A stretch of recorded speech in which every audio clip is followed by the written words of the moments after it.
If Irish blues rock had to delete one name forever, who goes Rory Gallagher or Gary Moore? Not who you like more, not who sold more, not who looks cooler on a vintage poster. If one disappears from history tonight, who survives? Because this is not a friendly comparison. This is sweat versus sustain, pub floor versus spotlight, Stratocaster snap versus Les Paul weight. Let us start with Rory Gallagher. Rory does not sound polished. He sounds dangerous. That battered Stratocaster was not relics for Instagram. It was earned. Rory plays like the amp is on the edge of collapse, and he is pushing it harder just to see if it breaks. His right hand is violent.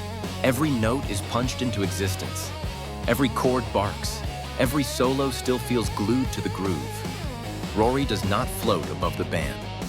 He drags the band forward. His tone is not smooth. It is raw wood and hot tubes and strings fighting back. He makes the blues feel physical. Like if you are not sweating, you are doing it wrong. Rory Gallagher is not theatrical. He is immediate. And that is why some players worship him, because you cannot fake that kind of attack. But here is the uncomfortable part. Sometimes Rory sounds like he refuses to evolve, like he chose grit once and never looked back. Like the dirt is the identity now, Gary Moore.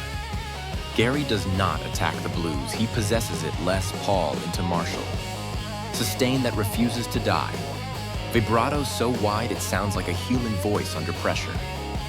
When Gary bends a note, he does not just reach pitch. He stretches time. He holds it long enough that the audience feels the tension in their chest.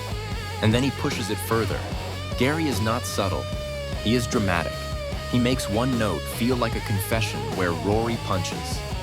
Gary lingers where Rory sweats. Gary burns. But here's the part Gary fans do not like to admit. Sometimes the sustain becomes the show. Sometimes the drama overshadows the groove. Sometimes it feels like the note is begging for applause. And if that stings a little good, because this is a battle. Rory Gallagher sounds like a man playing because he has to. Gary Moore sounds like a man playing because he feels too much. Rory's Stratocaster bites. Gary's.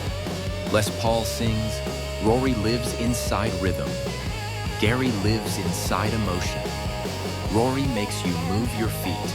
Gary makes you stop breathing. And now we get to the real question. What is blues rock supposed to be? Is it raw energy held together by attack and groove? Or is it emotional weight stretched across sustain and vibrato? If blues rock is a pub at midnight, it belongs to Rory Gallagher. If blues rock is a spotlight and silence before the first bend, it belongs to Gary Moore. Do not give me both. Do not tell me they are equal. That is the coward answer. If one catalog vanishes tomorrow, if one tone never existed, which loss hurts more?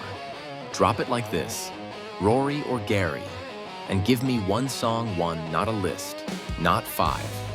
One track that proves your side wins.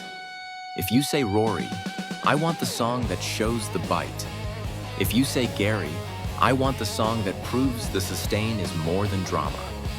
Best answers get pinned. Weak takes get roasted. And if you are here for Rory Gallagher, do not blink, because next we are tearing into his rig and tone, and we are not doing the polite version. Rory Gallagher or Gary Moore, grit or gravity punch or pressure, pick your weapon.